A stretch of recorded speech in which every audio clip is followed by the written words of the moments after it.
So this is my indictment speech on why torture should never be used within military interrogation.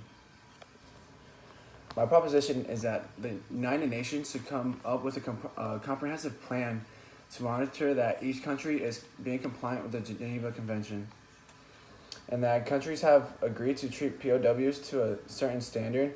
They still treat them however they want and get away with many crimes. The problem among society is that most people believe that torture is an effective way of means to get what they want. And according to an article released last year called Ethical Social Justice, Do the Ends Justify the Means? They describe that when psychologists fail to utilize a decision-making model, they run the risk of a series of important ethical considerations. Ethically, missteps can have drastic effects on the entire field, including how society views the profession.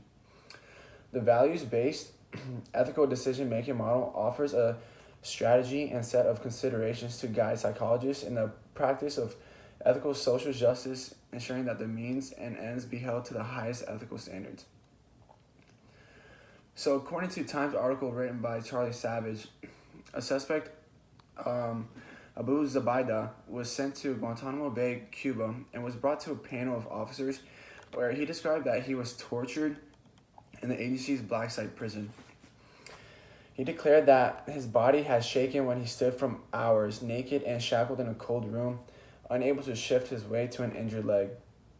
He spoke of his humiliation at having to relieve himself in a bucket in front of other people being treated like an animal. He described being waterboarded until he stopped breathing and required resuscitation. After a series of lawsuits, the agency was forced to disclose information and concluded that Zubaydah, who the CIA mistakenly thought was a top official in Al-Qaeda, just simply apologized.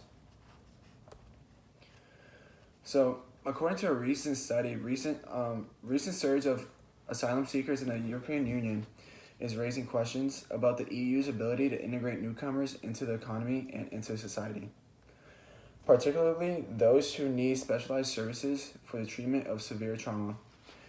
And this study investigated whether rehab traumatized refugees represented value for money in terms of intervention costs per health gain and in a long-term and societal perspective. So the economic evaluation did a cost-utility analysis.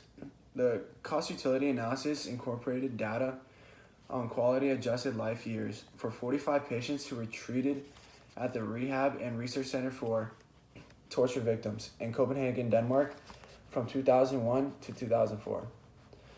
So this determined the incremental cost-effectiveness ratio. So the data was collected for 44 patients who completed treatment between 2001 and 2004. This was analyzed to evaluate the net social benefit of the program. So the average cost of treatment was found to be about $32,000 per patient. And if you take this and multiply it per suspect that a country has under interrogation, this becomes extremely expensive, and it's coming out of the taxpayers' pockets. According to an article and study by Alison Redlich, Christopher Kelly, and Janae Miller called The Who, What, and Why of a Human Intelligence Gathering, Self-Reported Measures of Interrogation Methods. They did an online survey to examine the frequency of use and perceived effectiveness of interrogation methods for up to 152 military and federal level interrogators from the U.S. They focus on who, which are the objective and subjective characteristics, the what, which is the situational and detainee characteristics, and the why, intended goal of interrogation. So, when the results came back, it indicated that rapport and relationship building techniques were used most often and perceived as the most effective regardless of context and intended outcome. In addition, context was found to be important in that depending on the situational and detainee characteristics and goals, interrogation methods were viewed as more or less effective. So, according to another study, there are 4 types of coercive and non-coercive interview strategies: legalistic, physical, cognitive, and social.